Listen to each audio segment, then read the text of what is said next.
How did Subway grow to be the most famous sandwich in the country? What's even crazier about this story is that it all started with a 17-year-old boy who needed fees for college and eventually fell in love with selling sandwiches. Here is a story of how Subway went global.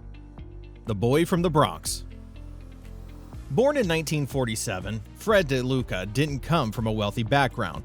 Born to a homemaker and factory worker in Brooklyn, New York City, Fred had to move to a housing project in the Bronx when he turned 5. This was seen as an upgrade from their old basement apartment. Things were still rough for the family. Again, just 5 years later, the company that Fred's father worked for decided to relocate, so Fred had to move with his family, but this time to Schenectady, still in New York City.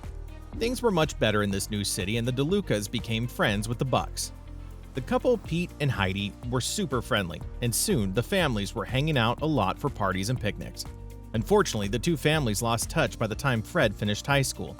Eventually, Fred moved with his family to Bridgeport in Connecticut, while the Bucks moved about 40 miles away from this city to Armonk, New York.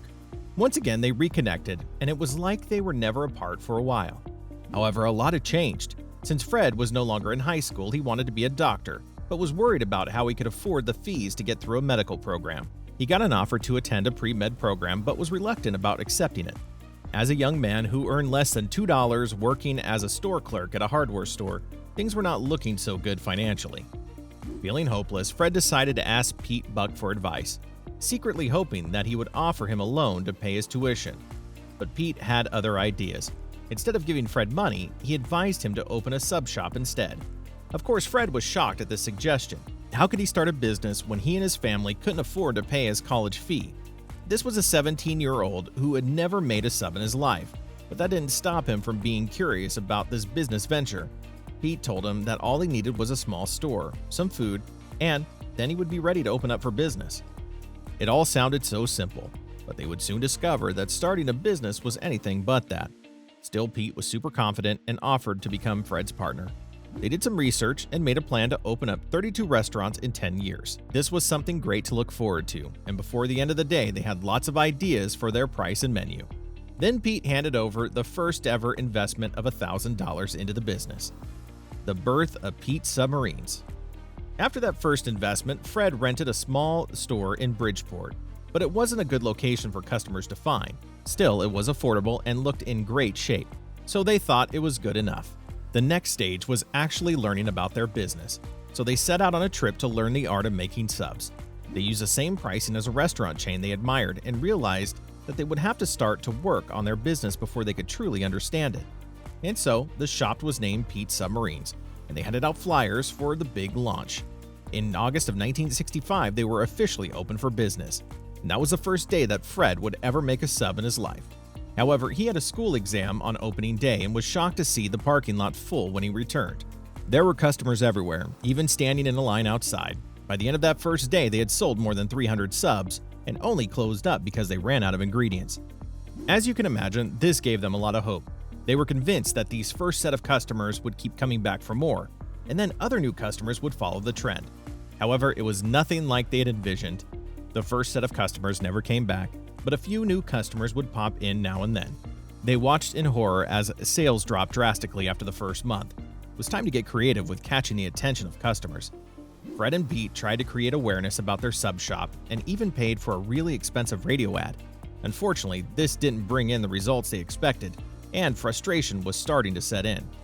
Soon enough, they couldn't afford to pay their employees and the rent. When Fred asked Pete what they should do, Pete suggested that they lock the door and throw away the key.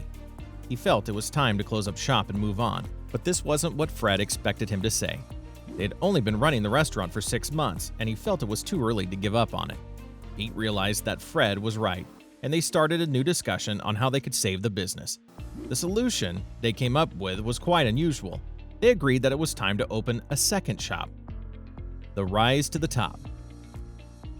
Anyone else would have thought this was a crazy idea, but the pair felt that this would allow them to experiment with different products. They also wanted people to think that their subs were in such high demand that one shop wasn't enough anymore. It was a big risk and didn't make sense in any way, but they did it.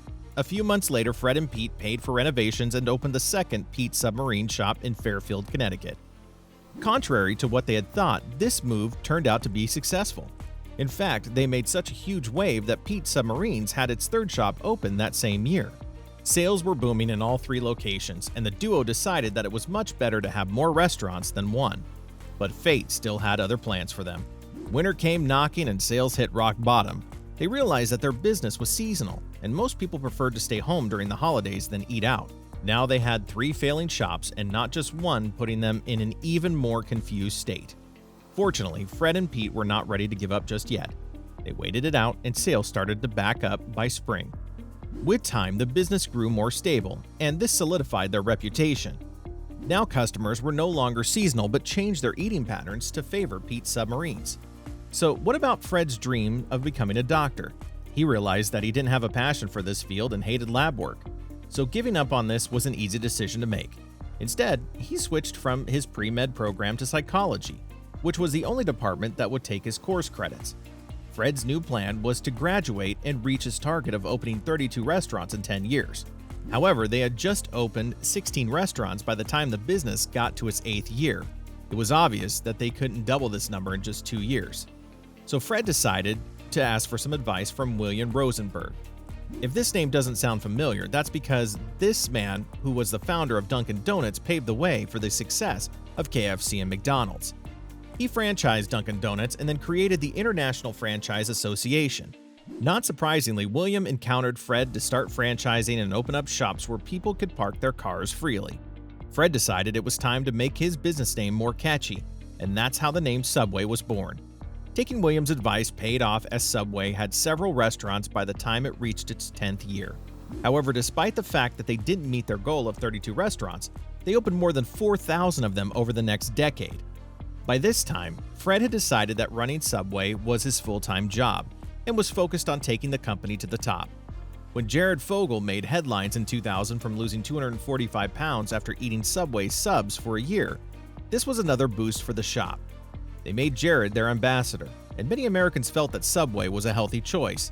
As you can expect, the company's sales tripled, and 3 years later, a Subway franchisee known as Stuart Frankel came up with a $5 foot-long subs. It was cheap, and people liked it. Sales went up to about $23,000 per week from $14,000 per week. The company was well on its way to earning billions of dollars, and it did. Despite the many crises that Subway faced over the years, even closing more than 3,000 locations around the country, it is still the world's largest fast food chain with restaurants in more than 100 countries. Now you know the story of how a 17-year-old boy from the Bronx made his first ever sub and turned his shop into a billion-dollar fast food chain. And that's a wrap. McDonald's, KFC, or Subway? Let us know in the comments. Did you like this video? Well, we're always posting amazing content like this, so don't forget to subscribe to our channel so you don't miss out. Thanks for watching.